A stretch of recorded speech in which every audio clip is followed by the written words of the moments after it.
I guess in about December of 2001, I got a call from David Kissinger who said, "One day you will look back on this conversation as the one that got you your house in the south of France."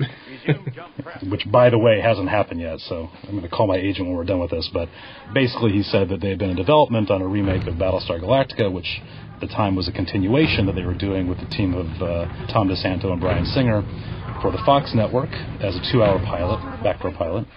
And in the midst of the development, Bryan Singer had been called away to X-Men 2, and this had sort of undercut the development process, and they were back to square one, and were going to redevelop the project for their own network, for Universal's own network, Sci-Fi Channel.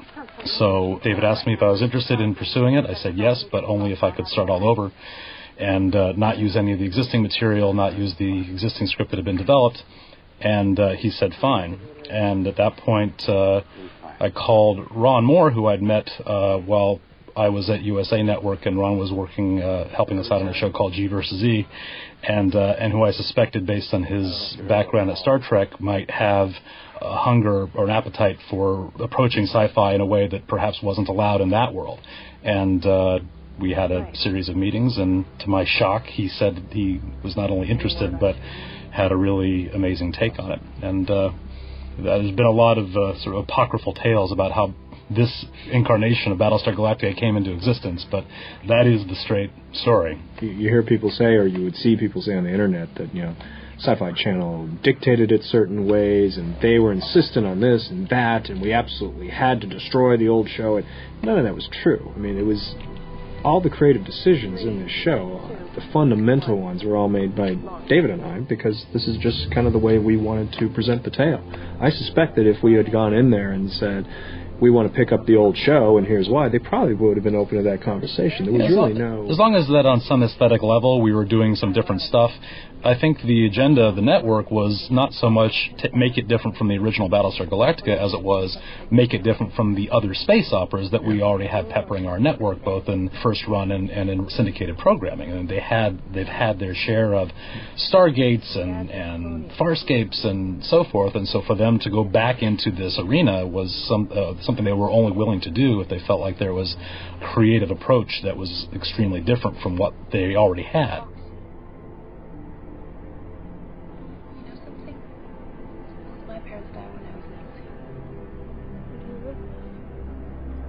I just want to say that was Boxy from the old show. You did keep Boxy alive. I did keep Boxy alive. He did lose a lot of scenes in the mini, which were all very good. Connor is an excellent young actor, and I gather you're bringing him back, though. Yes, although he looks like he's 17 now, but we are bringing him back. And his character will change a bit, too, and based on some of our discussions on what to do with Boxy in the series as opposed to what to do with Boxy in the pilot. Also, just on a very tiny subtlety that virtually no one picked up on, is the officer at the very beginning of the miniseries in Armistice Station.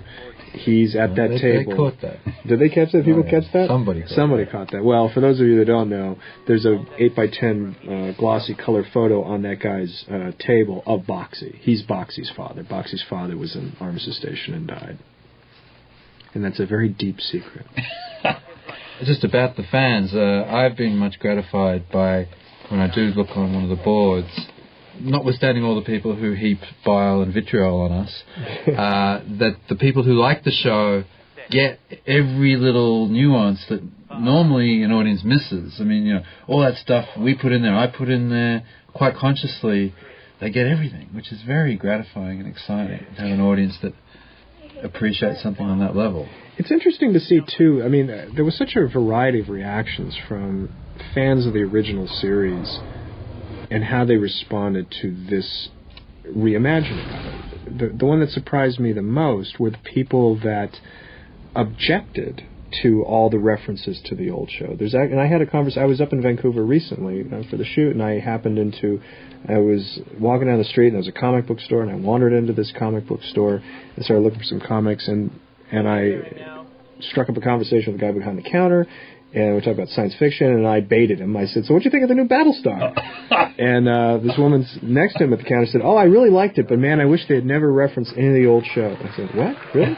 She said, yeah, I just hate it. Every time they would say Starbuck and Apollo and hear the old theme song and talk about Boxy. I hated all that. I just wish they had never mentioned it, and that, you know, I could accept it as Galactica, but don't use any of the names. And I was just, I never understood that as a response. I don't know, because to me, as a fan of the old show, I would expect to be charmed by at least the homages to references from the old one, and feeling like that the creators were, you know. And you came up with the device of saying, well, it's not really their names, it's their call signs, their call which is a way sign. of But kind there of having it it both was ways. weird. There was a contingent of people that accepted the show and liked it, but wanted to erase all the references to the old show, which I never quite understood.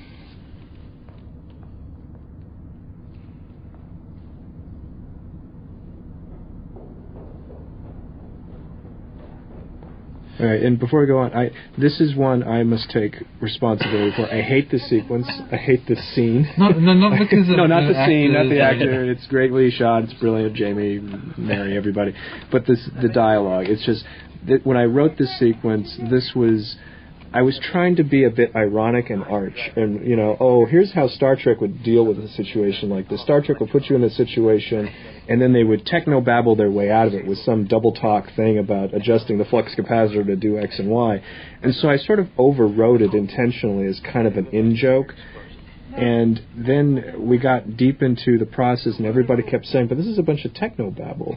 And I said, well, yeah, it's kind of a joke. And nobody got the joke but me. And it's not really much of a joke. And the truth is, it's just kind of, you write yourself into a corner for night one, which is to go out, and then you want to come back and sort of say, Lee did something clever and got out of it. And I never quite cracked what this was. So it's kind of a preposterous. We worked very hard to set up the energy coils, to establish them. Yeah. It's still a very Trekkian moment in this whole thing. It sort of makes me cringe, but I'm pretty sure we got away with it for the majority of the audience. I think so. It kind of slides by. The rest of the show paid off to the extent that they suspended disbelief, so they believed that Lee was dead. Yeah. And then it was just the child hearing the bedtime story in them that went, oh, but he's not dead. You know, they were just happy to find out that wasn't true, less fussed about the whys and wherefores. And just move on. About a year into the project's development, when we finally had a script and the studio network said that we had a green light predicated on finding a director, we set about looking for one. And I must have watched every science fiction film, television pilot, TV episode, good and bad, old and new, some we've never heard of.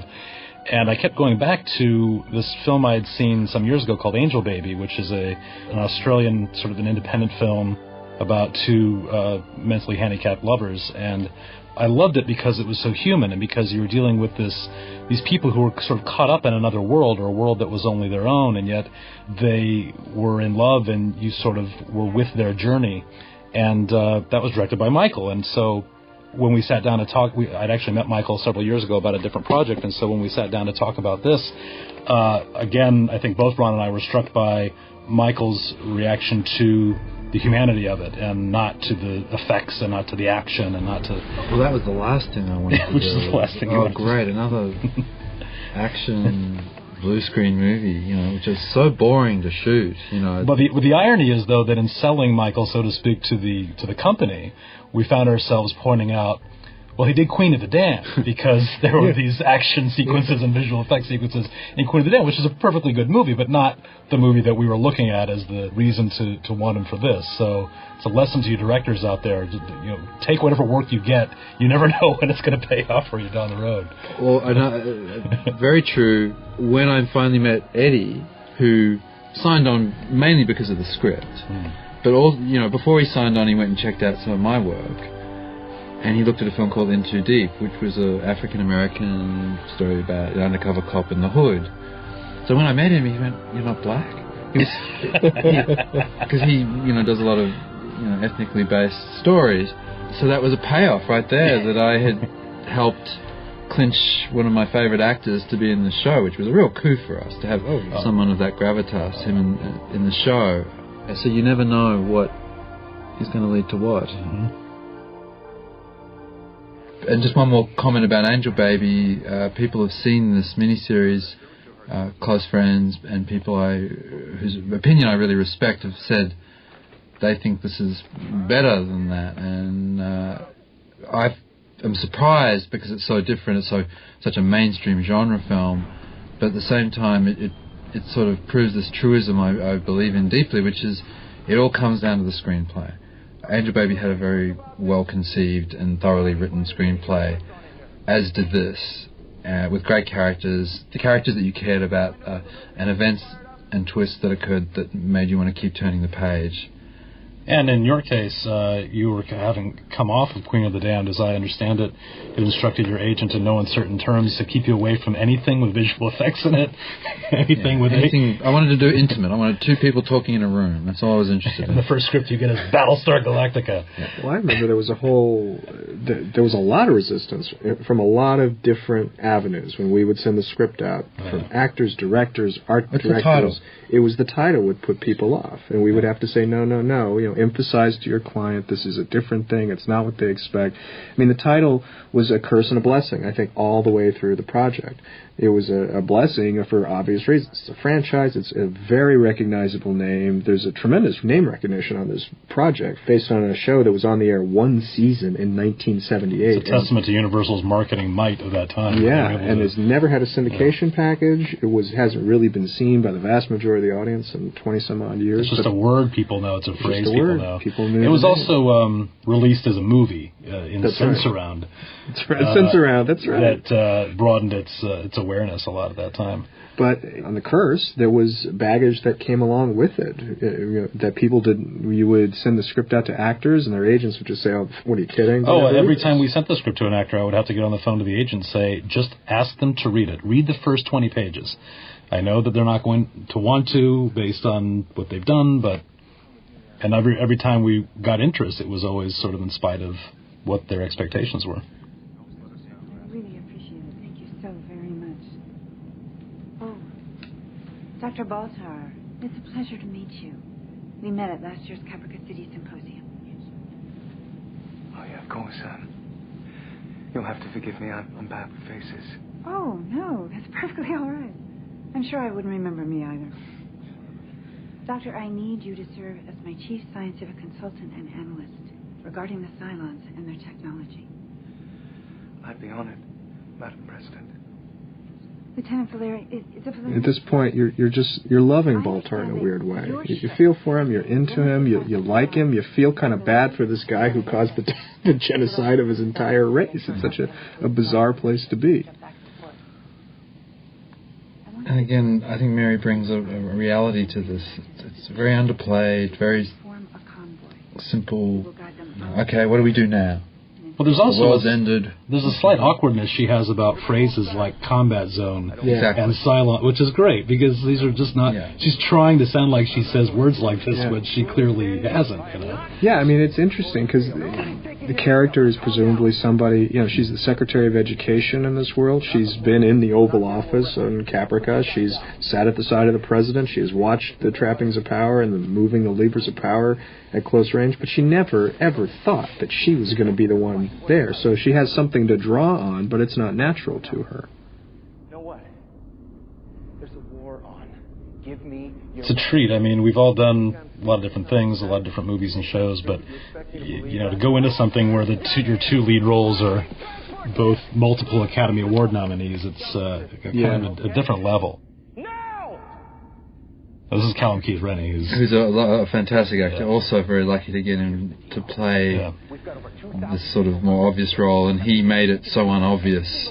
He added humour and complexity and all sorts of colours, which you'll see a bit later on. It's also interesting, when you're making a movie, you have a studio that you're dealing with. When you're making a television show, you have a studio and a network. And the studio tends to work alongside the producers, and the network sort of functions as the buyer, and their comments and reactions are really rooted in their creative reaction to it. They don't really care what something costs necessarily. So we're about to get into a sequence that was almost the sequence that wasn't, in which Adama and Leoben crawl through the catacombs of Ragnar Station. So talking about number 6, I just want to point out about Tricia Helfer here. This is the hardest role in the mini. I would say the hardest role is Tricia, maybe the second hardest is Apollo, playing the straight hero for Jamie. But to play the sexy robot chick on paper has to look like the most thankless and demeaning and career-killing thing that you could take on. But I remember, you know, when Trisha came in for particularly her first audition, and she played this robot like an emotional, needy woman in love, even though she had this sexual power over this guy. She managed in her acting to transcend her own sexiness in a way. You know, and I'm busy, you know, trying to make her look as sexy as I can. That's no mean feat. No, and again, compounded by the fact that you're talking about an actress who, up until this, had basically never worked or done incredibly little work, precious little work. It's another testament to her achievement. I mean, Trisha's an actor who does her homework. She never comes to the set having not done a great deal of thinking about what she's going to do that day, and you know, it shows. And she's gotten even better in the early episodes of the show. Conceptually, on the character and on the relationship with Baltar, I mean, the only reason that she's even in this at this point in the story is because from the very beginning, David and I always considered this a pilot. This is a pilot for a series. It was never, in our minds, just a self-contained miniseries. This is all set up for series. You know, she is in a relationship with Baltar in his head, not so much to service the story needs of the events that happen in the miniseries, although they come into play in a certain way. And you know, she sets up Doral, as you're about to see, and you know, there's a small subplot that has to do with Baltar and Six. But in reality, she's there and he's on Galactica because I wanted them to be regular characters and players in the series later. No.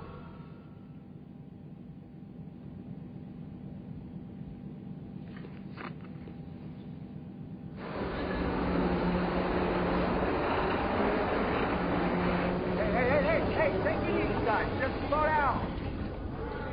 We don't know much more than that. It's just imperative.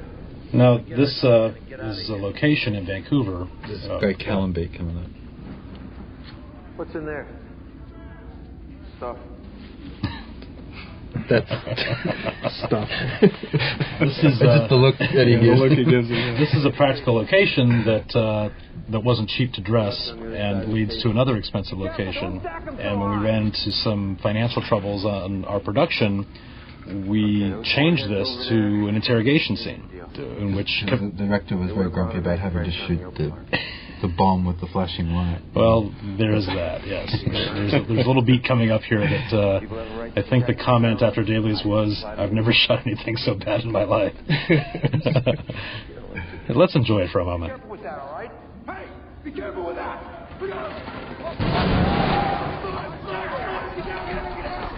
Oh, the bomb! I think it's fine, but it's fine because then everyone, you know, everyone in the studio who's heard about how grumpy you were is like, "See, it's fine," you know. And yeah, then, exactly. and then it totally denigrates your grumpiness. Well, the next time you've cried wolf, it's like, "Oh, he'll be fine. He carries on." But yeah. You guys, go back to the ship. We need hand. Now, can we just take a moment and say that whoever was inside the smoky thing reading their dialogue must have really been a trooper. Must have been an executive producer. Must have really been somebody committed. Again, you know. I love the choice that he made here, where he wakes up laughing, which is such an unexpected, strange reaction. But because these colonials are so hopeless, they if they don't blow themselves up, if nothing works. But you know, so he's just laughing, having a great time. Which makes Adama particularly grumpy. You know, it's like he feels humiliated and like almost explains to me why he doesn't let them cut him out. It's like, no, because you'll screw that up too. You just do your job. I'll get back. Try not to kill anyone before I get back. Listen, we're going to go out another way. Sir, I don't think that's a wise idea. You got your orders. Tell Colonel Ty is in command until I return. Yes, sir. Originally in the script, it wasn't a grenade that fell. I described the cargo bay there as some big elaborate contraption, and there was pallets of weapons all over the place, and there was a big overhead crane that had too much weight on it, and the crane gave way, and the crane crashed, and that sealed Adama, and blah, blah, blah, blah, blah, which all looked good on the page, and then it's like, okay, how much late does it at night cost? going, I know, it'll be a big crane that crashes. It was like ridiculously expensive. So this is probably our weakest day in terms of the getting the look down. This was early in the shoot. We're still kind of grappling for it. Yeah, it was a tough location. Obviously, it never occurred to me until I got into this that doing a space show is really hard because you have to come up with all these interiors. You can't build them all. You don't want to have to build them all for just one or two scenes. Right. So we found this rainforest in a dome in Vancouver and decided to use that to base the concept of the ship. Less how you'd written it, actually, but more like silent running, I guess. Yeah, more silent running. And I think the whole exterior of this particular ship is actually lifted or an homage, or however you want to look at it, to a particular ship from the original series. They had these specific domes that looked exactly like that. I think the Bryan Singer version also. Did it? Did the Singer version have the same thing? The main vehicle was this world that had these biodomes. My parents are going to meet me at space in Caprica City. Spaceport. I see. We're going out for dinner, and I'm having chicken pie. There's the chicken pie. Chicken pie, hey. It's so funny, because I think David and I, we had discussed at an early point, well, do they have dogs and cats and things like that? And we said, no, let's not go there, because that locks us into a whole terrestrial kind of, like, thing, and we'll just avoid any mention of it. And nobody even, like, registered that we had chicken pie the whole time, like, in retrospect. Oh, I guess they're chickens. But they're purple. They're purple chickens, yeah. Message from Lieutenant Valeri. She's found a fuel refinery ship filled with thellium. I'm so glad we used that take, because in every other take, Jamie said, filled to the brim with thellium. Filled to the brim? Yeah. Filled to the brim with thellium. Which was probably an Englishism. Maybe it happens to be a coffee commercial. Well, that's the thing. I mean, not everybody realizes Jamie is a British actor, and so he's fighting a British accent all the way through this, which is remarkable because many people don't even realize that he's not American. No one I talk to ever knows. I think that not even fight. He nailed that. I think. But when we let everyone ad lib a little bit, that's when it would come out. And I'm, of course, Australian, so we'll never catch a lot of that. When someone says there's a bit of this or a bit of that, it never occurred to me that. It's a great little spooky moment there. And then right away they're in crisis mode. And this is one of the few instances, I believe, that you use the Steadicam beyond the... No, it was used elsewhere, but this is the first... because it was used in the card game, right? In the card game, although it's cut up... And of course they're jogging. Yeah. We felt that there was enough uses of it earlier that you wanted to have some sort of balance, that you didn't want this style to completely vanish in the story. Although in this particular case, as I recall, this was the last shot of the day, and it was either shoot a 360 and get out, or get in trouble. Go 5 hours into overtime. I remember when I watched the dailies on this that I really liked the choice of doing the 360, because so many times you'll see a director use that technique, and it never quite seems right. It seems artificial. It's just sort of, watch how many times we can go around. And here, the way it flowed and the way everybody said their line in which particular order, and how it just really emphasized the nature of this, like, really tight. Well, it's a Woody Allen shot to the extent that you have actors in their coverage when they speak their line, and then you end up in a organic close-up for Laura's last line, and it's all one shot. But plus, it is a rather radical bit of camera moving, but given the circumstances, it took the pressure off the actors having to sort of over-dramatize what they were doing. They could sort of keep it within the realm of reality, and the camera was telling the audience, we've upped the ante now. It's not selfish. And then that lovely beat right there, where she has that private moment in the middle of all this crisis.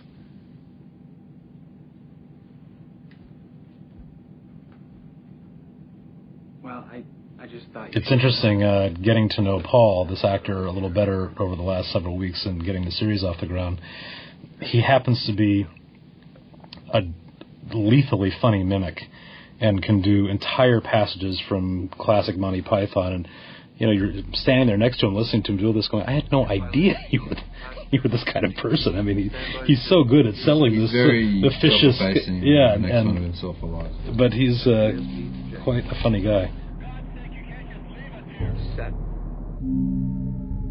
This is a ballsy move. This is a ballsy sort of thing to do dramatically, because it's not like the show hasn't been grim up until this point, but it just goes to a whole different place where, okay, here's Cammy sitting on her bench playing with her thing, and you really are hoping against hope that the writers and everybody involved is going to find a way for Laura to go, no, wait, I got an idea. There's a way we don't have to leave Cammy behind too. But, it really announces a seriousness of intent to the audience that says, we're really not screwing around here. These are real events. There are consequences to every action.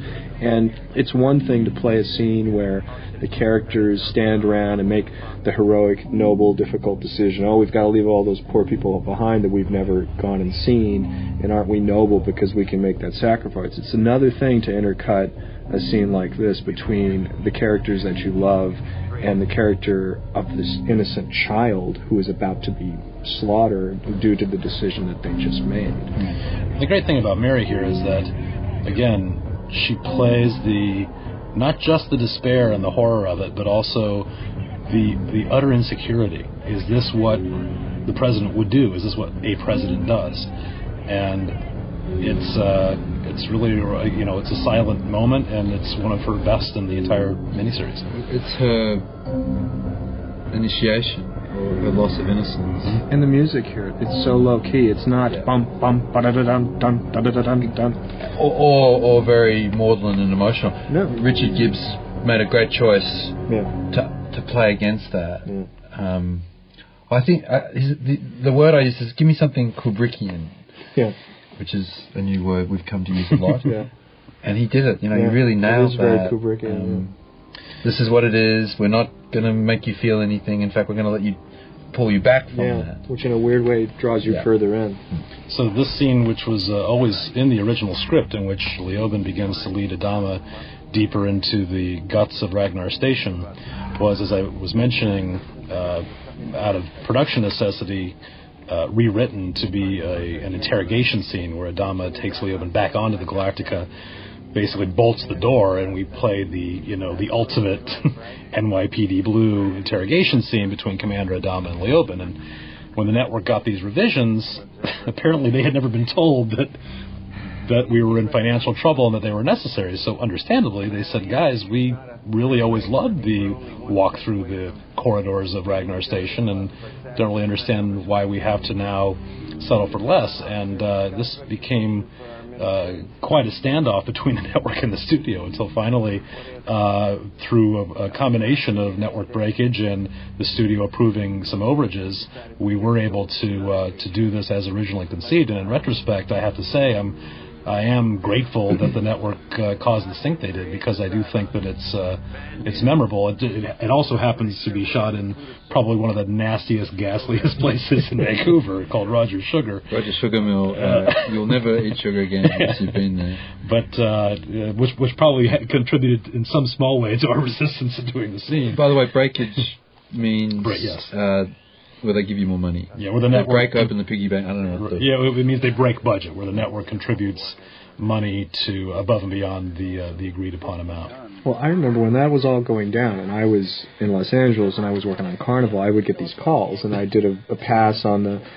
Okay, let's try it as an interrogation scene, and I did a quick rewrite on that in between producing stuff on the HBO series.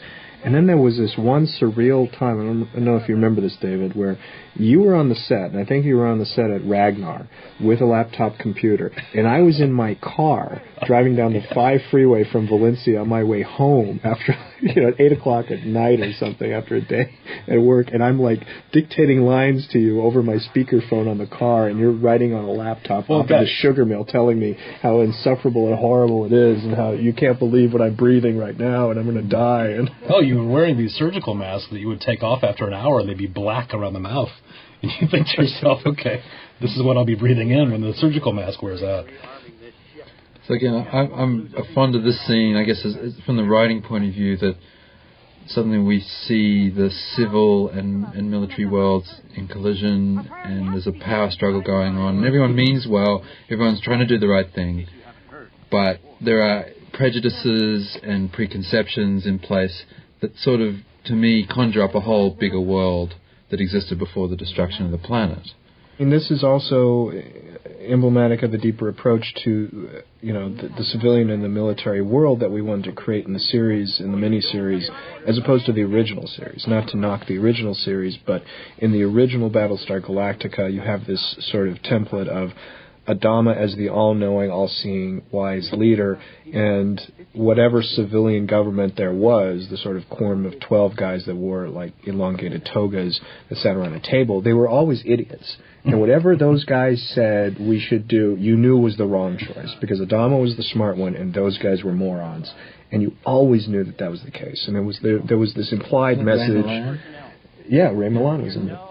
And there was this implied message that the military knows best and the civilians should just stay out of it. And I objected to that philosophically and just sort of fundamentally, but I didn't want to slam the military either, because I feel like in a functioning democracy, this is an uneasy but necessary partnership, that the military and the civilian have to work together, but that it's important to maintain that the civilian control of government and of life is an important thing, and that they have to have their own sort of reality and their own truth to what they're trying to accomplish, and that they're not just these straw men that say soft things and then are knocked down by the more hard. It's also again analogous to post September 11th, the whole reaction of we're in a state of emergency, we need the Patriot Act, and then people slowly start to say, yes, but the reason we're fighting is to protect certain freedoms that we now have to bring up, and that's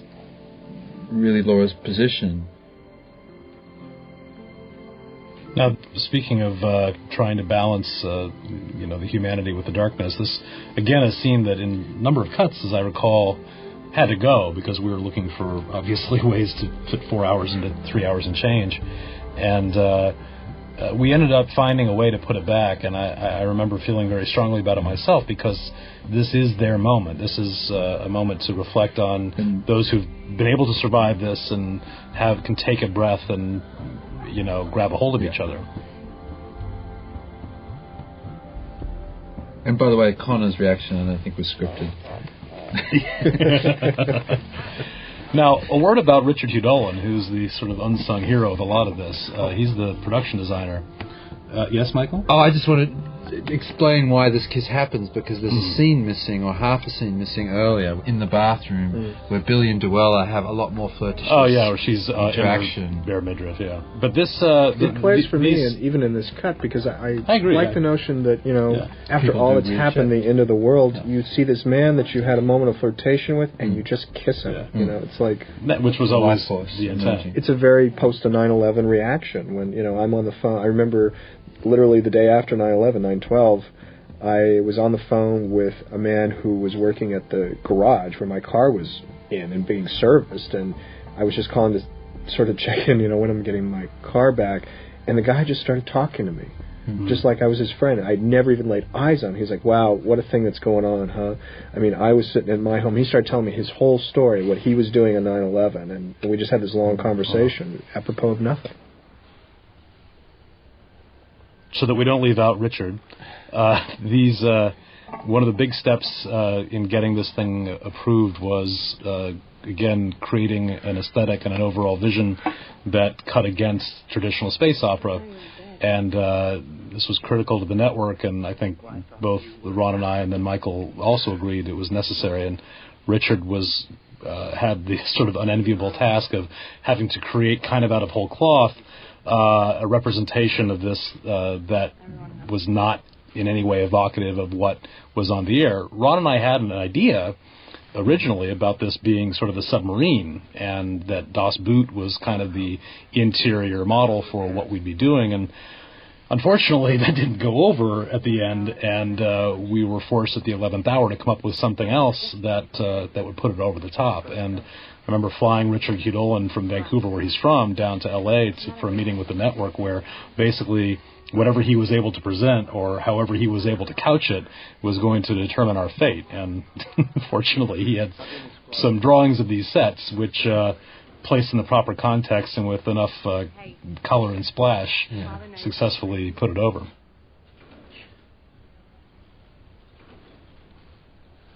Richard is an amazing production designer because he has great taste and vision, but he also has incredible practical skills. He can make a set out of nothing.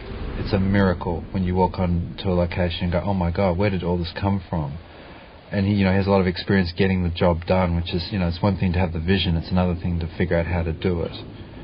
And so I'd worked with Rich and I knew that. But yeah, then he shows up in LA, has this whole riff on Frank Lloyd Wright, and completely reinterprets essentially what were very similar.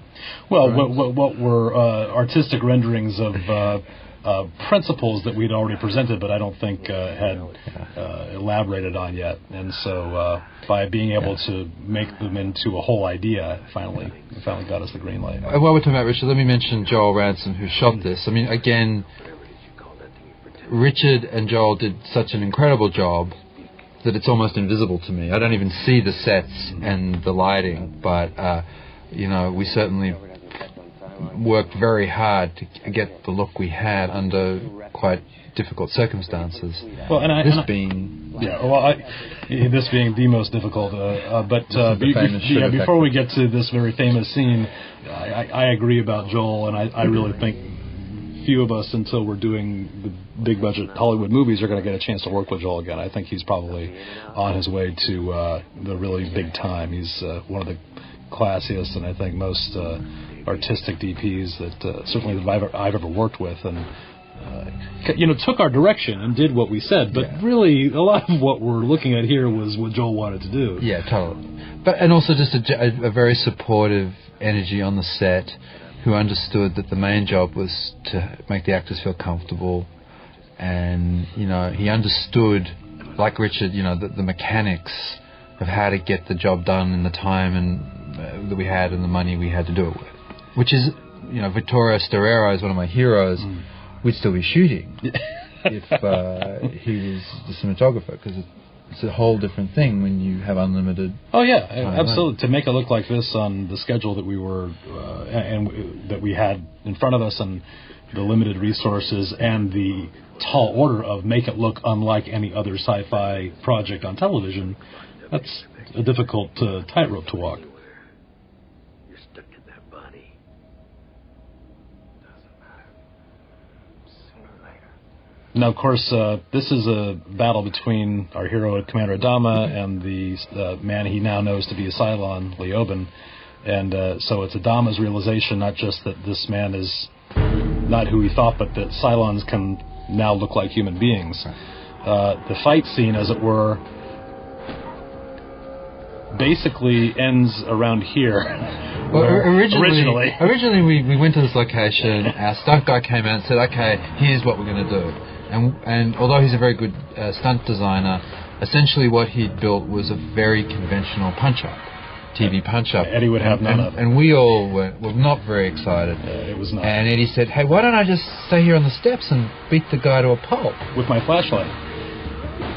And I said, "Love that, great, let's do that." I thought it was a great change-up. And we made that, and we cut it really well, and it looked great. And the network flipped out. The network was not happy. Suddenly, I get a phone call. We want steam. I'm like in the middle of some nightmare on Carnival, of which there were many, and suffering and stuff. And David calls me and says, "Okay, I really need you to be on this conference call tonight because we got a problem with the fight. Have you seen the fight?" "No." I say as I look over at like 3 boxes of dailies that are still on my couch that I haven't waded through. "Okay, the fight. All right, we're going to show you what the fight is." And the network hates the fight, and Michael loves the fight, and we got to fight about the fight tonight with the network. And if you could just kind of come in and help a little bit, that'd be fine. Okay, so somewhere around 8 o'clock. I mean, it was pretty late by the time everybody gets on the phone. Everybody gets on the phone and, hi, how's it going? "Hey, Ron, good to talk to you, blah, blah, blah." "Well, okay, so let's talk about this fight." And I'm sort of midway somewhere into saying, I kind of like it for X, Y, and Z, and suddenly all hell breaks loose in a way that I've never been involved with on one of these calls where people are shouting at each other and cursing at each other, and all network executives hanging up. Oh my God! It was it was unbelievable because I was at a distance, a physical and emotional distance from the project, and I was really focused on Carnival, and David was kind of keeping me in touch with what's going on, but I didn't really appreciate the pressures that everybody was under up in Vancouver trying to deliver this thing until that phone call, which was sort of a safety valve on the whole shoot, I believe, and all this sort of tension came out through the air, and I was like, oh my God. Let me say that in context that, the network and studio generally were very supportive and helped us enormously, but this was the one thing we disagreed on. Not that I have a problem with the fight we shot, it was just given that we'd cut so many other things that I valued, do we really need to go blow all this money redoing it? And not to mention going back to Roger's Sugar Factory on a Saturday. Yeah, so...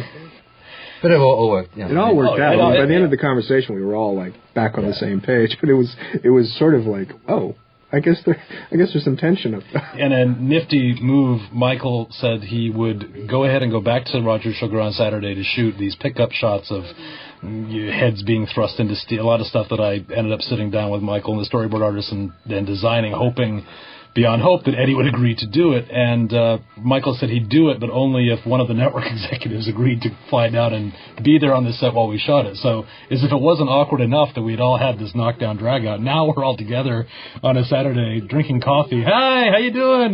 Good to see you. People who had been screaming at each other 2 days before shooting these pickups. And I tend to agree. I look at it now, and there's aspects of the original that I like better. There's certainly a level of viscera about what we picked up that I think is fine and good. And so, that's how these things get made. And I think Mike Mitchell came up with a stunt sequence that wasn't this standard TV punch-up. It wasn't a Walker Texas Ranger. It had a reality to it. It was done fairly simply. And I was very happy with the result. It's a good war story. You don't have to be so It is. Especially when I'm trying to help you. How are you trying to help me? How are you trying to do that? See anything there that looks familiar? So again, here we have James Callis bringing quite a lot of humour to the part of Baltar that we'd never really automatically seen for ourselves. It's also really nicely accentuated. This is probably my favorite music cue in the entire miniseries because it's somehow emotional.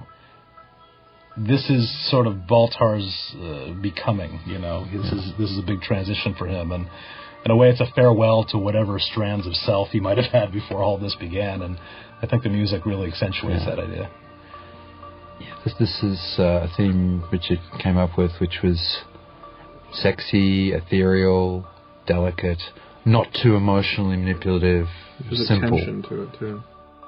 Silent. Well, it's sort of like the Battlestar Galactica version of a music box, in a way. It's, in itself, fairly gentle, sweet, benign, delicate, but we've now imbued it with another meaning. Right, and in this moment, he realizes big horns, and he realizes he's going to have to pick a side.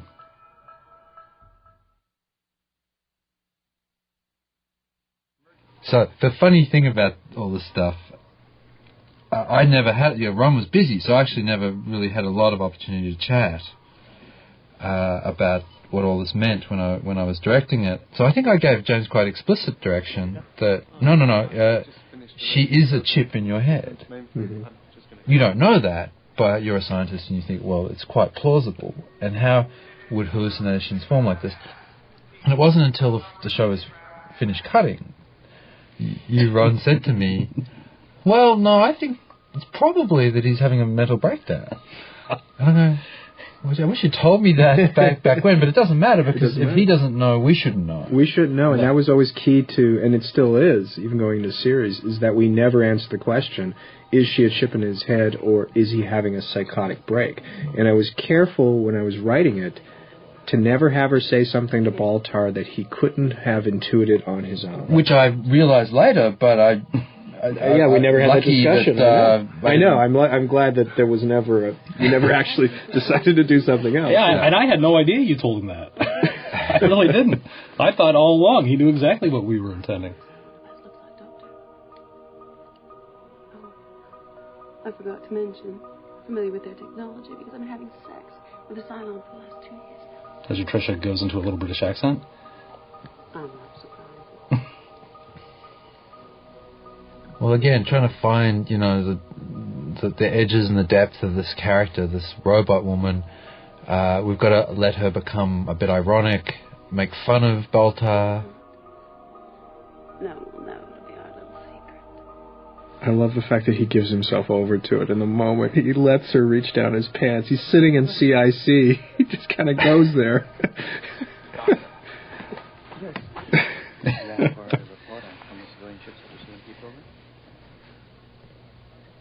All right, now I can talk about this because everyone who's watching this commentary hopefully has watched the show properly. So most of you listening will know that Matthew Bennett's character is also a Cylon. What? So the question is, does he know what's happening to Baltar at that moment, being a Cylon? Well, it depends on whether or not it's a chip in his head or he's having a psychotic break. Yeah. But either way, does a Cylon know these things? Oh. I don't think so. I don't know. I don't think so. There's a Cylon agent. He doesn't seem the type, and I don't remember seeing him at any of the Cylon parties. That's another indication of the irony. Yeah.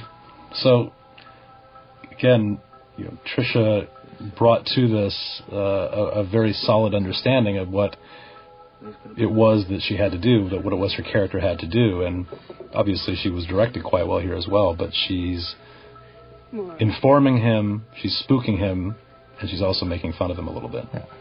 It's interesting on number 6, there were ideas we talked about in the primeval era of this project where we were talking about the Cylons and the reasons why we decided to make them human instead of, going with more robotic or suits or CGI. And some of that was driven by production in terms of, how many, really cool suits could we afford to make on any kind of series? Not many. How many CGI Cylons could we afford to do each week? Well, not many and not very well on a TV budget.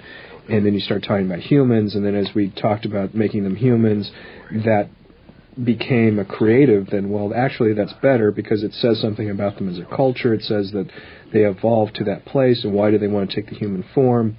And it speaks to sort of their religion. There were a lot of sort of interesting thematic reasons why we decided to make them human beings. It made the colonials responsible for them in a more direct way. It made the metaphor of, humanity as the parents of the Cylons more literal.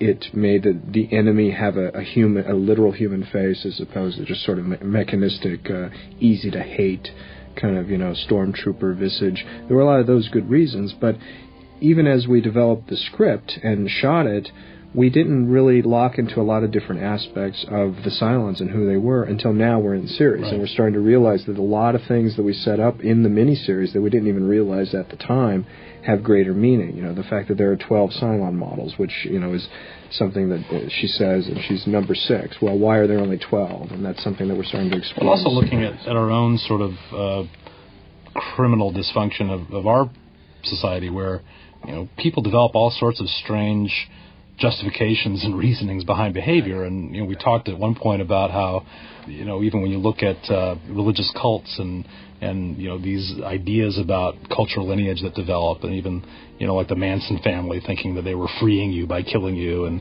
it was their turn to inherit the earth. And a lot of these things sort of played a role in developing the Cylon point of view and their kind of macro plan.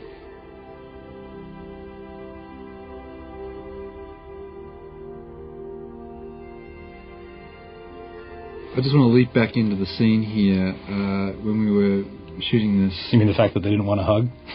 Well, yeah, both actors had a very strong feeling that, no, we're not going to hug here. No, right. It was written. Right. And, so I was sort of struggling with the dilemma of, how's this going to work? And, of course, they did. But then the brilliant thing is after the hug, they have that moment of awkwardness where they don't know what to do about that hug and part ways and go back to being, men's men.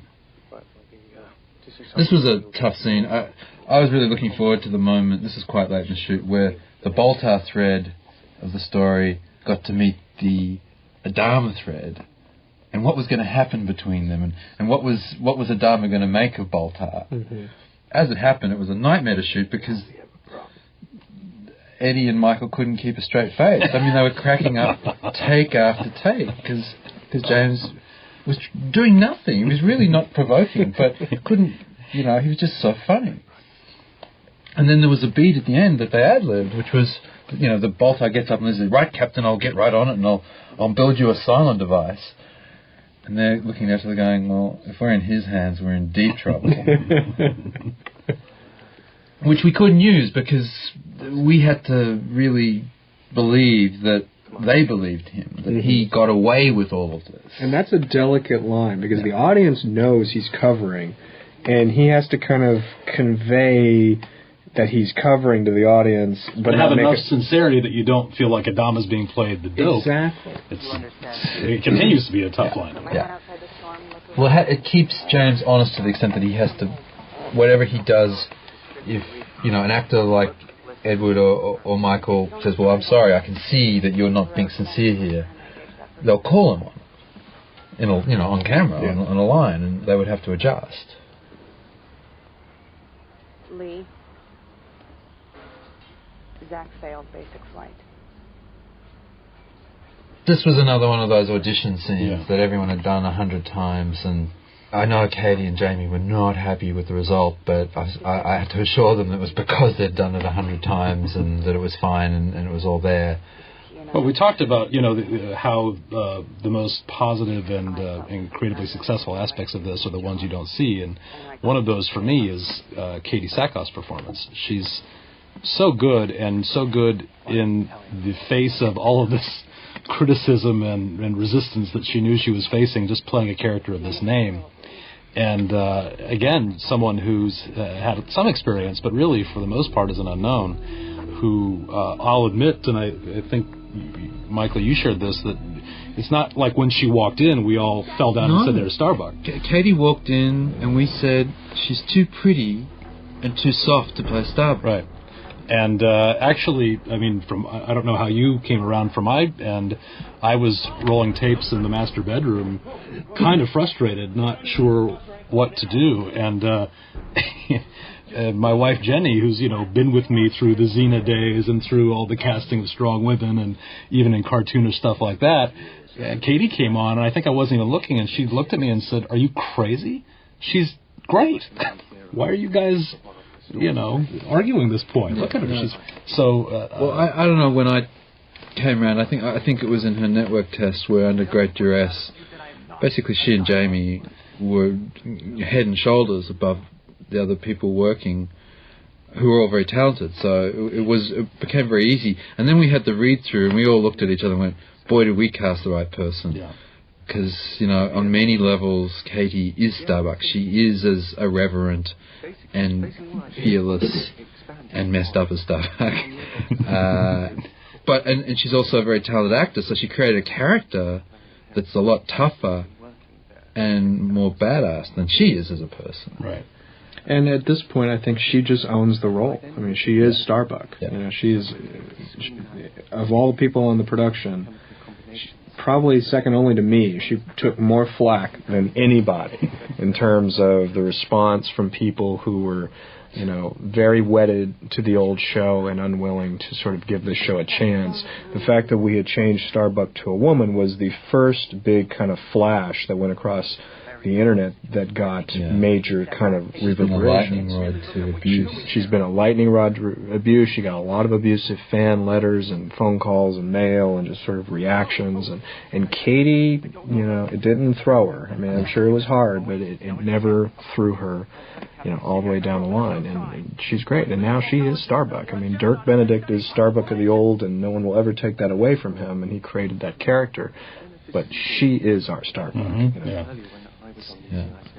I mean, and just to talk a little bit about the reaction, I mean, what had happened When David had first approached me about the project and we decided to do it, I was under the sort of naive impression that the Battlestar Galactica fan community, as it were, would just be delighted that anybody was doing this, that somebody was finally going to make the show. Any version of it. Any version. I thought they were going to just be beside themselves. And I had sort of surfed around the internet a little bit and looked at the existing Battlestar Galactica sites, of which there were only a handful, and kind of read some of the boards. And most people at that point were just sort of still bemoaning the fact that the DeSanto Bryan Singer version had collapsed, and oh my God, we're back to the same place, and no one's ever going to make our show. And I thought, well, gee, these guys are going to be thrilled. Wait till they hear I'm doing it, and I'm the Star Trek guy, and it's really going to happen. And lo and behold, the initial press release went out, and it said that we were doing a reimagining as opposed to a continuation, and people just lost their minds. They were the so shit hit appalled. the fan like you wouldn't believe.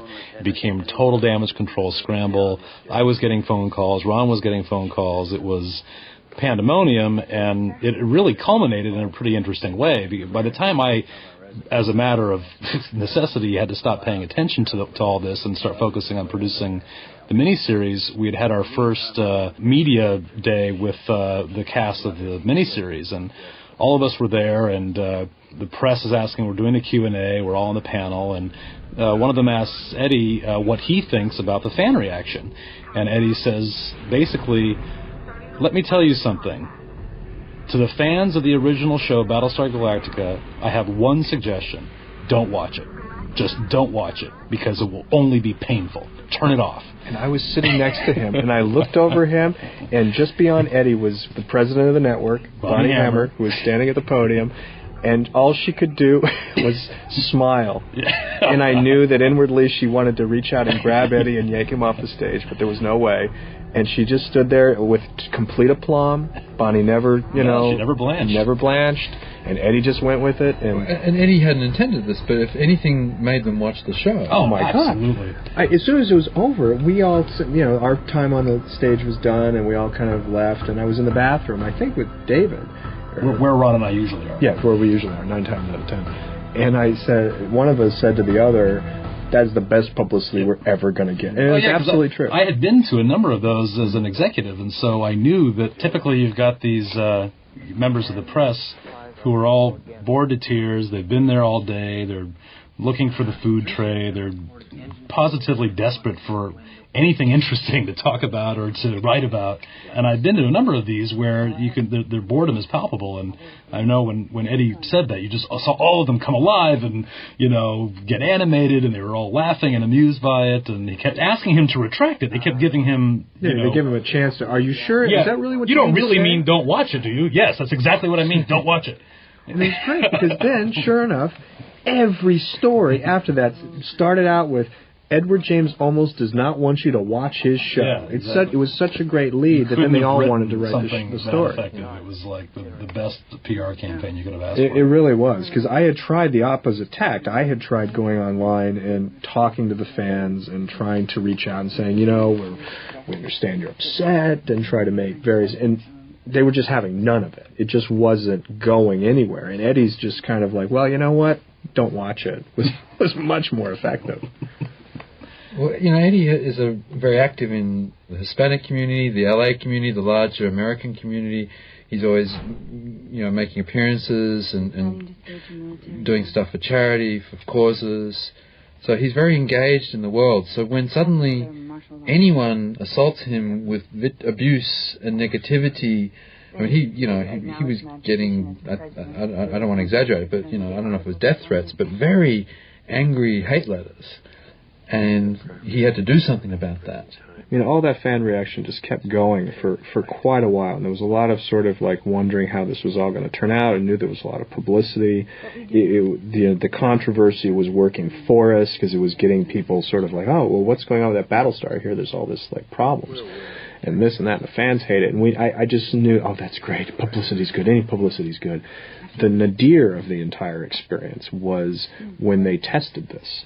when they did a test screening of this. Which I think we may have spoken about after we knew we had the story. I'm sure it was early enough in the process. I remember saying to you, this is going to test in the toilet. Yeah. You know, we're breaking every rule. You're not supposed to do any of this. And I had just sort of dismissed that, like, oh, well, you know, come on, it'll test well. People will see it's great. And then they did test it. And they tested it in 2 cities. I don't remember which 2 cities they were. Dallas was one of them. And somewhere, Chicago. Mm-hmm. Dallas and Chicago.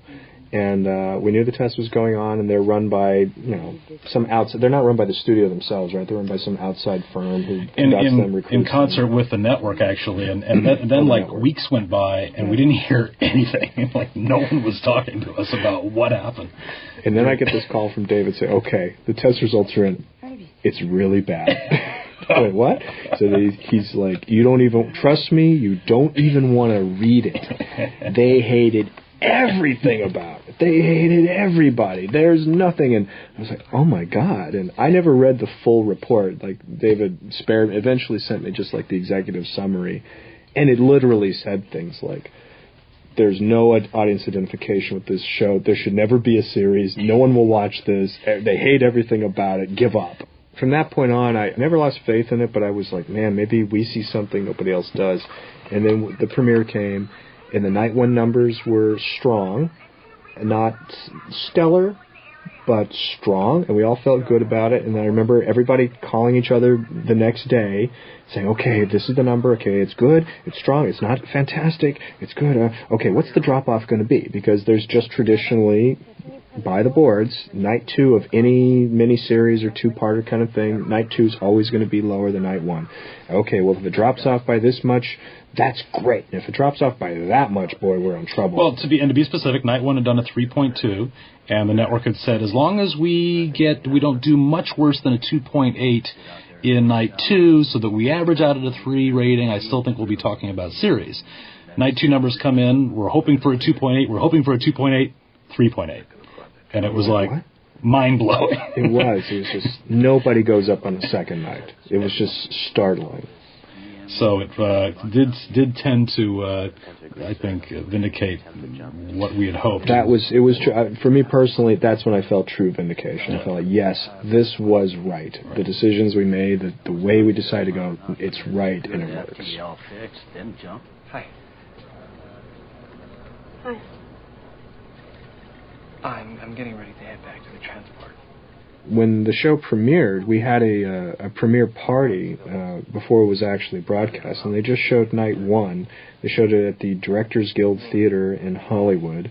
Huge screen. Big screen, big audience, auditorium, packed house, and it was our first opportunity to see it actually projected up onto a big screen, and I was really impressed and surprised at how well this held up on a big screen. Like, a lot of people afterward came up and said, you could release this as a feature. So now maybe this is a good chance to point out Richard's main set. This is the CIC. Again, there's no view windows. There's no sort of hierarchical structure with a big captain's chair. Adama wanders around, as does Ty. It is multi-level. It goes up maybe 3 or 4 different levels. And each part of the set has a specific function. There's a navigation section, there's a weapons section, there's a communication section, and we've tried to stay true to that even though no one else is going to notice. Yeah, there are clearly defined functions and consoles to the entire CIC.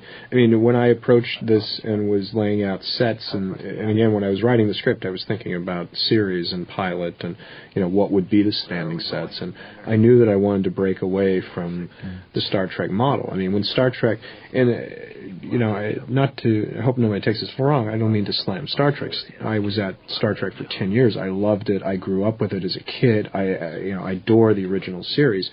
But what has happened over time is that the choices that Gene Roddenberry made in the mid-'60s in terms of how you do a science fiction series then became the standard by which everybody else did this genre.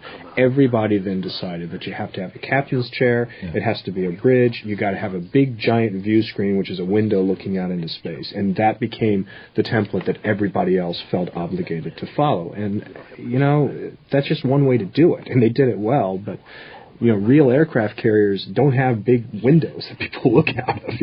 The captain goes down inside the ship and sits in a combat information center, and this is, the nerve center at Galactica is well inside, and he's not looking out at space, because why would he need to look out at space? He would, deal with, charts and graphs and small consoles and the people around him.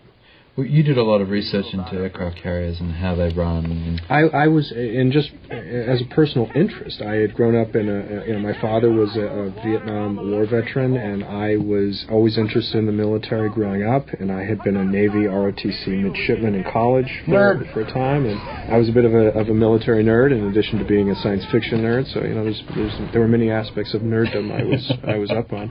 And I was was very familiar with the carrier battles of the Pacific War in World War II and the functions of aircraft carriers. And I had gone out and done a weekend, visit on an aircraft carrier when I was working at Star Trek, and watched flight operations and stood on a carrier deck. And I was just fascinated by them and thought they were amazing machines of war. And the men and women that manned them did these unbelievable jobs.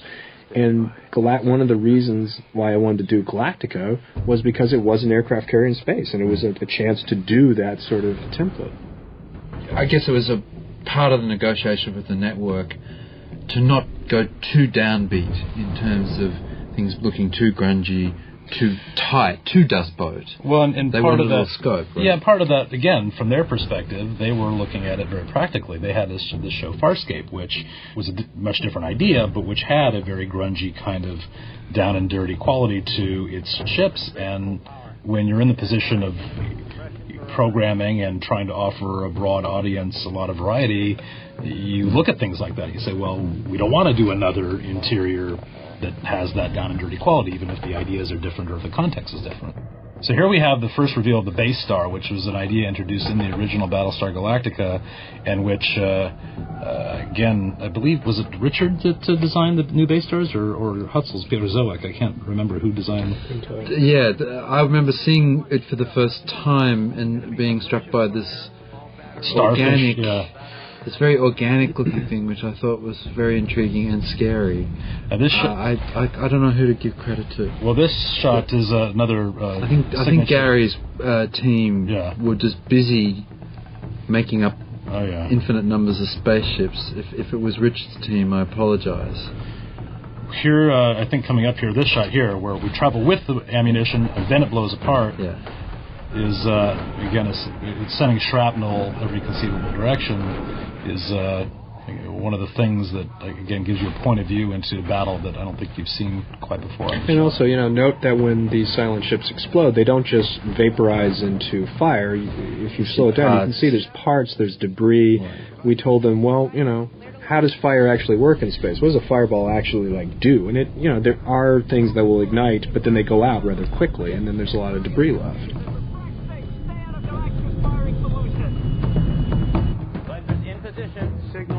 Engage fighters only, leave base stars to us. Execute. This was a challenging sequence in terms of making the geography and the strategy of what was happening clear. It demanded a lot of shots, and we were under pressure to minimize the number of visual effects shots. And we had spectacular ones like this is one of my favorites. That sort of, oh shit, you hear that, why would I want to go into that sort of feeling? Whoa. You also have the Cylon machine gun sound effect, which is a descendant of the Black Hawk sound effects, where the mechanism is so fast it almost sounds like a piece of paper being torn in half. And it again, it suggests that you're talking about an amount of ammo that you just don't want to be anywhere near. And unlike the original show, we wanted these Cylons to actually hit some human beings, that they weren't terrible shots, that there was a death toll, there were consequences to this war. It wasn't just a video game.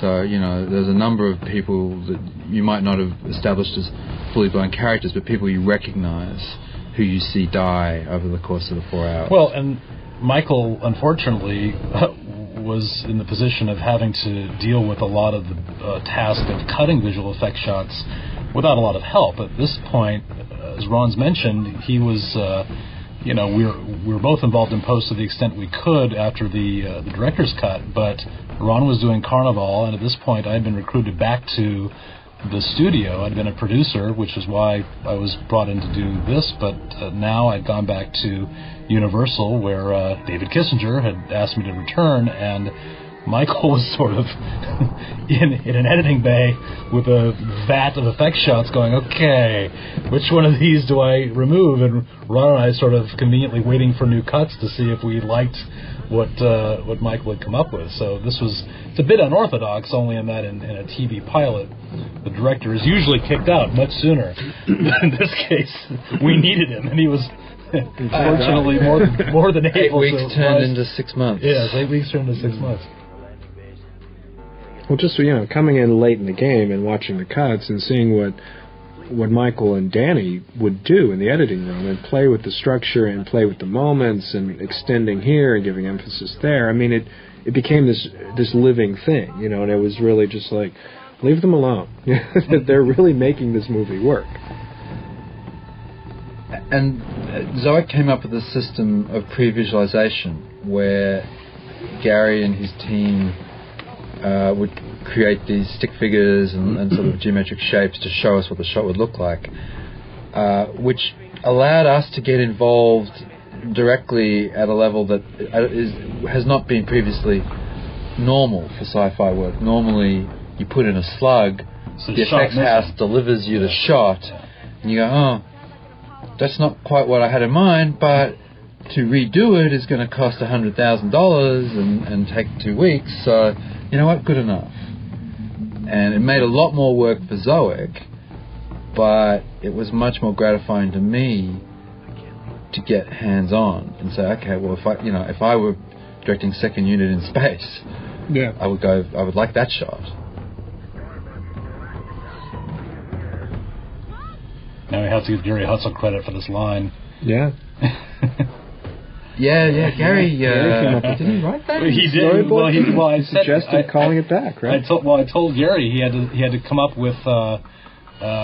He didn't understand, or he didn't like, or there was some confusion about some aspect of how this finale was written, and he had a suggestion to simplify it and make it more exciting at the same time. And so I said, well, write out the beats, just write out physically what you want to see happen, and let me try to thread it into the script. And he came back with pages that actually had dialogue on them, which I think he needed just to sort of make his case.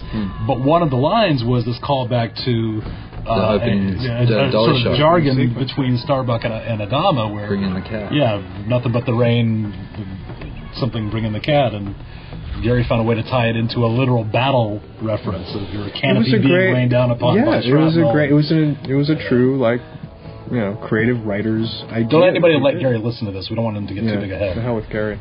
I mean, and then people would ask me, and then Gary asked me, so what do those lines mean when she's jogging around Galactic at the beginning, and he says, what do you hear? Nothing but the rain. Well, then grab your gun and bring in the cat. Boom, boom, boom, and off she goes. What does that mean? I said, well, it doesn't really mean anything. But it's sort of, the idea behind it was that in the military there are these sort of jogging or marching cadences that are known as jodies, and you've seen them in films. They have the whole language. It's a whole language of things. It's da da da da da da da do do do do do do, and I just sort of made up. I sort of justified those lines as something that was part of some bizarre military cadence. That was, what do you hear but nothing but the rain? I mean, it makes no sense. I have no idea what the song is supposed to be, but I thought it was kind of a cute and interesting reference. And then, but it pays off really well. I mean, it's great to see it actually pay off in the show.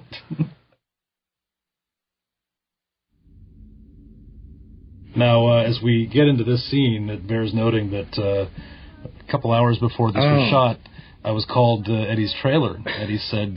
this is the first day of his shot. Yeah, and he said to me... Got to shoot his last scene first. He was in with the actress who plays Alosha, this woman here, and they both had the scripts, and they had their sleeves rolled up, and they looked like they had been at work, and I thought, oh no. And I walked in there and I sat down and I found myself immersed in this conversation about the nature of the clergy and its impact on politics and history. And, Eddie's a formidable guy and she's no dummy either. And they've both done a lot of homework. And I found myself struggling to recall my bachelor's degree in political science, going, okay, history of religion and politics.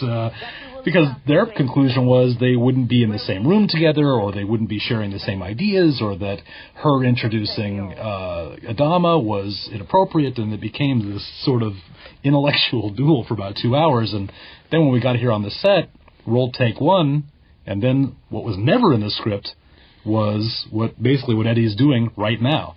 So say we all. And the reaction... It's all ad-libbed. and it comes from the idea that Eddie believed, I think correctly, that Adama would not have come to this funeral prepared to talk everybody into the belief in the planet Earth. And that it had to come out of something that was happening in the present, which was their despondency. That he, as leader, realized that he had to rally the troops. And I was freaking out because in my own mind, I had imagined that Adama would be very sort of gruff and callous and military in the beginning, and that by the end of the show, his experiences losing and regaining his son and everything would have softened him, and that this speech was going to end up being a much more caring, sharing feeling to it. Hey, let's all band together. So the first day on the set, Eddie had said, no, I'm quite happy to shoot my last scene first, because it'll tell me where to go. And he comes out firing. I mean, this is even a toned-down version of what he did. And it was riveting and powerful and undeniable. And then, of course, David's behind me saying, hey, do you think you could get them all to cheer at the end? And I'm going, no way. That's so tacky, blah, blah, blah. And, of course... the entire cast burst out into spontaneous cheers, unprovoked by me or anyone. So I was like, threw up my hands and went, well, that's the truth of it. That's right. And this was such a good instinct on Eddie's part. I mean, but all of this repeating, as he did at the beginning, he's about to do, of "So Say We All," which is his way of not only bookending the ideas, but relating the ideas to what Alosha is saying, which was what they were struggling with in his trailer, was, again, not only not in the script, but not rehearsed, not discussed, and Michael and I are at the monitor going, what the hell is he doing? And everybody's reaction was, some of which we're using, is, what the hell is he doing? And it was really quite a stirring moment and effective. And it made you realize that, unlike a lot of actors, Eddie really does think in grand terms and story terms and in sort of philosophical terms as he approaches this stuff, not just in terms of his dialogue as the actor. I mean, when I wrote the scene, the scene as written was just nothing special. I mean, it's at the end of the show, and you had to accomplish certain things, and I wanted to do this idea that, again, harkens back to the original series, that the concept of the original show was that they're looking for this bright, shining planet known as Earth. This was part of the mythology. And it was important to me to return Galactica to that notion, that would then drive the series that I hoped was going to be made. And this was the moment to do that. And I was in love with the idea that Adama would make it up as a way to give people hope. And that was my big idea in the scene. But the scene itself was written as simply, Alosha gives her end of the prayer, and Adama goes up to the podium. I had written that there was a podium, and he goes up to the podium and just gives this long speech. And, it's just a speech, and then everybody is kind of moved and by the end of it. But his instinct to turn it like this, and the "So Say We All" thing, it captures the emotions of the characters and the audience, and it's a reason why if you have good actors and a good director, as a writer, you have to step back at a certain stage and say, this is the script, this is the intention, go do it, and trust that they will find the truth of what it is and make it better. And that scene is much, much better in the final cut than it ever was on the page. And traditionally would have been the end of the movie, and the nice thing about the script is that even though the scene was different as written, it was still a sort of, let's take a moment now and pat ourselves on the back and sort of feel good about who we are, followed by a scene that you expect to be a burying of the hatchet and the two adversaries coming together to say, let's put aside, let bygones be bygones and be friends. And instead it becomes a scene about, oh, wait a minute, I still hate your guts. Well, you know what? I hate your guts too. Yeah. You're left now with this, you're back to where you were. It's still not pulling any punches. Yeah, it's unresolved. It's not perfect. Now, about yesterday, during the game. Well, maybe I was out of line too. And Starbuck is so derisive here, and you can see Michael's jaw twitching there. He's so uncomfortable trying to make up with her. I guess definitely She's giving him nothing. She's just giving him nothing there. I'm just going to speak off the record, sir. And there's, of course, the whole sexual undertone between the young woman and the older man, which is nice to have, but nice to have it sublimated too. I am offering you a clean slate here. I'm not interested in a clean slate with you. Michael, I have to say, was also somebody who, Michael Hogan playing Ty, was also somebody who I don't pretend to have thought initially was a slam dunk. I remember we were on the fence between he and another actor. We were worried about whether a guy as gruff as Michael would exacerbate the idea that Commander Adama would keep a drunk on the ship. Do we want a happy drunk, or maybe a drunk who was a little bit more fun, so you would understand why Adama would keep him around? And just it really feels great to feel like you made the right decision, because the guy so delivers that you end up looking smart after the fact. And then bring it back to Earth. We wanted to show again what it's like to live in a tin can in a void, breathing air conditioning. So any chance we get to, so Adama's grabbing a bowl of noodles between... Eddie almost wanted to eat noodles before he wanted to do anything else in the show. The first day he showed up, he said, Adama eats noodles. Okay. Yeah. And messily. Yeah. I love the fact that his whole cabin is a mess. I mean, that he is this very almost buttoned down, very straight-laced character outside of his own space. But in his room, it's like books everywhere, there's crap sitting on the desk, and he's slurping noodles, From a different century, too. I love the way Mary walks in and looks around and is like, so this is where you live. Yeah, exactly. So loaded. And the way she plays the scene is so great, because she's not... She has power over him. She did say you were lying. Yeah, she does, but she's not accusatory. She wants to know, what are you up to? Her curiosity is working, too. Because it's not enough to just live. You have to have something to live for. Let it be Earth. I always like this idea, too. It seems like this came after a couple of passes, I don't remember, but the idea that in the original Galactica, like you were talking about earlier, there is an Earth, they're looking for Earth, and this, there's probably not an Earth, but people need something to distract them. Something to distract them and hope, and they're in these tin cans, and you got to hope to live for something. And that, he's this big heroic leader, but he knows people, and he doesn't believe it, but he's going to do it, and it's a deal with the devil, and that someday it's going to come back and bite him on the ass. And so you have two leaders who essentially make a political deal here to conceal the truth from people. In awareness of it's complex and dark. And Eddie's not obviously heroic. And Eddie's change here coming up, where I can't remember what the original line was, but it's now, I'll take it under advisement, I'll think about it, as opposed to you got a deal. It's less more elliptical. It preserves his cards. It's sort of an agreement, but you get the feeling like he could kick it off the table at any moment. He'll be in charge of the fleet. And then I just want to point out one bit of artwork the art department did, the great painting that's hung between them. If you get close to that, you'll actually see that actually represents the Cylon Wars, and that there's a featured Cylon in the foreground. An old-fashioned Cylon. An old-fashioned Cylon, yeah. And I have dibs on that painting. When the show is cancelled in 20 years.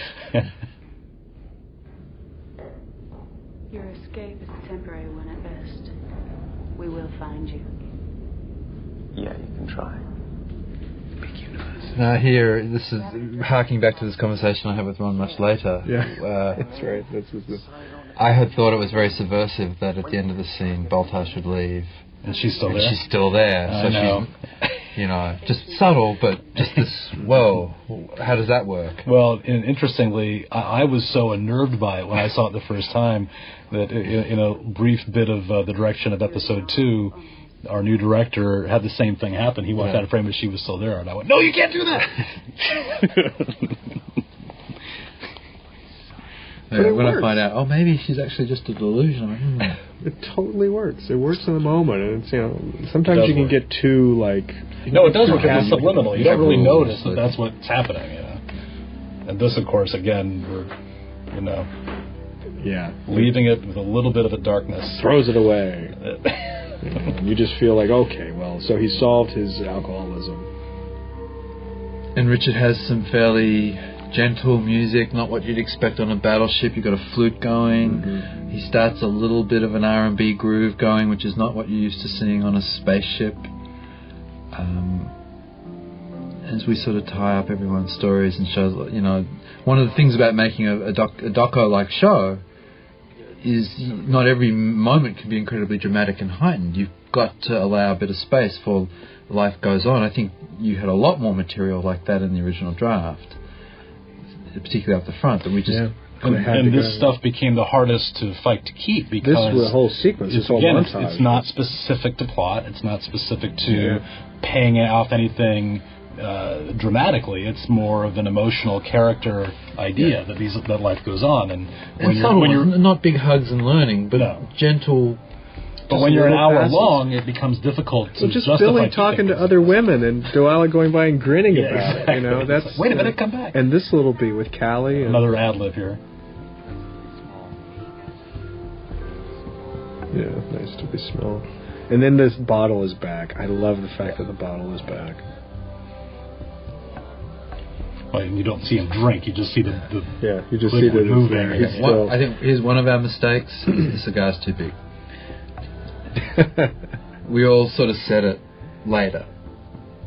That cigar's too big. It looks stupid. It was a version of this was the final shot of the series. Really? Oh, yeah. Well, Katie, if anyone wanted to keep a big cigar, it'd be Katie. Yeah, she agreed to, and I think you'll see her with a slightly smaller cigar. Slightly. Father and son are still unresolved. And then this little beat, this tiny little beat. Somebody's helping him. Now, the intention in the script was that because in the script you cut from one scene to the other, and it was the idea was that Baltar had left that note, that Baltar was leaving, the 12 Cylon. There are only 12 Cylon models for Adama to help him. But in the way this is cut, it's not clear who's helping him. And actually, now in series, that gives me more freedom to play with the idea of who's helping Commander Adama and why.